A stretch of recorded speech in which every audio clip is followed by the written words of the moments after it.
Hi friends, ఎలా ఉన్నారు అందరూ? Welcome back to my channel Vineela's world. ఈరోజు నేను చేయబోయే రెసిపీ వచ్చేసి వెజిటేబుల్ మిల్లెట్ దోశ. ఈ రెసిపీని మీరు అప్పటికప్పుడు ఒక 10 మినిట్స్లో చేసుకుని కూడా వేసుకోవచ్చు.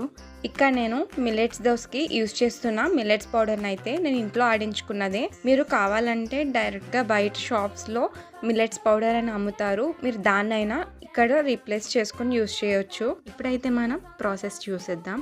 ఇప్పుడైతే డైరెక్ట్గా ఒక మిక్సీ జార్లో 1 cup millet powder, 1 cup Bombay రవ్వ, అలాగే 1 కప్ కర్డ్, 1/2 కప్ వాటర్ వేసుకొని మనం గ్రైండ్ అయితే చేసుకోవాలి. ఇప్పుడు ఇది మెత్తగా గ్రైండ్ చేసుకున్న తర్వాత మనకి ఈ కన్సిస్టెన్సీలో అయితే ఉంటుంది.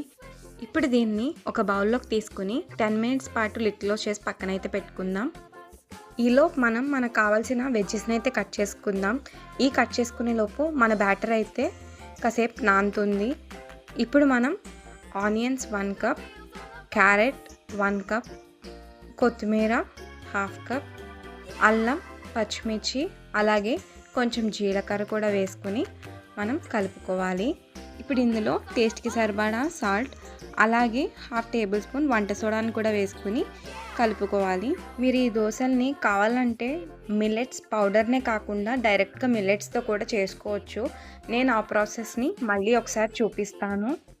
ఇప్పుడైతే నేను పౌడర్తో ఇన్స్టాంట్గా దోశలను అయితే ఎలా వేయాలో అనేది ఈరోజు చూపిస్తున్నాను.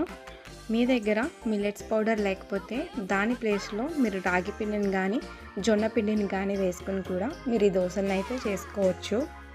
ఇప్పుడు మనం ఇలా కలుపుకున్న పిండిని ఒక 10 మినిట్స్ పాటు లిడ్ క్లోజ్ చేసి పక్కన పెట్టుకుని మనకి ఎప్పుడు దోశ వేసుకోవాలనుకుంటే అప్పుడైతే వేసుకోవచ్చు. అప్పుడు మనకి ఈ కన్సిస్టెన్సీ అయితే వస్తుంది. మనకి ఈ పిండి అనేది నాని బ్యాటర్ కన్సిస్టెన్సీ అనేది కొంచెం చిక్కగా అయితే ఉంటుంది. ఇప్పుడు మనం స్టవ్ మీద ప్యాన్ పెట్టి మనం దోశను అయితే వేసుకోవాలి. మీకు వీడియోలో ఏ విధంగా అయితే దోశను వేయడం చూపిస్తున్నానో అదే విధంగా వేయాలి. మనం నార్మల్గా వేసే దోశని ఎలా అయితే తిప్పుతామో ఈ పిండితో అయితే మనకి అలా అయితే తిప్పకూడదు.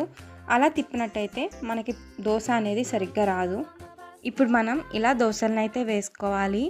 ఇలా దోశ వేసిన తర్వాత లిడ్ క్లోజ్ చేసి మనం మీడియం టు సిమ్ ఫ్లేమ్లో అయితే పెట్టుకొని మనమైతే దోశల్ని వేయించుకోవాలి. అప్పుడు మనకి దోశ అనేది పర్ఫెక్ట్గా కుక్ అవుతుంది, అలాగే క్రిస్పీగా అయితే ఉంటుంది. ఇప్పుడైతే మనం చేసిన healthy and tasty vegetable millet dosa అయితే రెడీ అయిపోయింది. ఈ దోశల్ని కొబ్బరి చట్నీతో తిన్నారంటే చాలా టేస్టీగా ఉంటుంది. మీరు కూడా ఈ రెసిపీని ట్రై చేసి ఎలా ఉందో కమెంట్ సెక్షన్లో అయితే కమెంట్ చేయండి. ఇలాంటి మరిన్ని రెసిపీస్ కోసం నా ఛానల్ని అయితే సబ్స్క్రైబ్ చేయండి. అలాగే పక్కనున్న బెల్ ఐకాన్ అయితే కొట్టండి, అప్పుడే నా నోటిఫికేషన్ మీ వరకు వస్తుంది. Please like, share and subscribe to my channel Vinila's World.